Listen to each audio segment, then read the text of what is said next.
ஸ்மார்த்த விசாரம்ன்ற ஒரு எப்படிப்பட்ட ஒரு கொடுமையை பண்ணாங்கன்றதை பார்த்தோம்.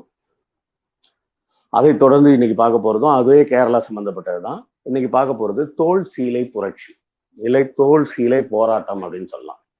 இந்த போராட்டம் பார்த்தீங்கன்னா கிட்டத்தட்ட ஒரு 100 ஆண்டுகள், ஒரு நாள் 2 நாள் கிடையாது, சுமார் 100 ஆண்டுகள் நடந்து ஒரு முடிவுக்கு வந்தது அந்த கடைசியா.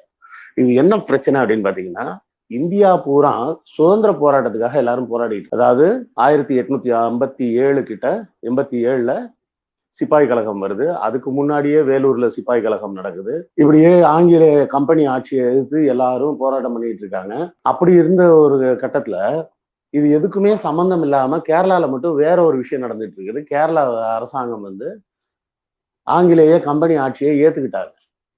எப்படி ஏத்துக்கிட்டாங்கன்னா, நீங்க வந்து ஒரு ரெசிடென்ட் கவர்னர் மாதிரி இருந்துக்குங்க, நாங்க உங்க ஆட்சிக்கு கீழே இருந்துக்கிறோம், மற்றபடி நாங்க எங்களுடைய சமஸ்தான ஆட்சி, அதாவது கேரளா திருவிதாங்கூர் ராஜாவோட ஆட்சியவே நாங்க தொடர்ந்துக்கிறோம் அப்படின்னு சொல்லி அவங்கள்ட்ட ஒரு சமரசம் பண்ணிட்டாங்க. அதனால கேரளா மேல ஆங்கிலேயர் படையெடுத்து எல்லாம் போகல.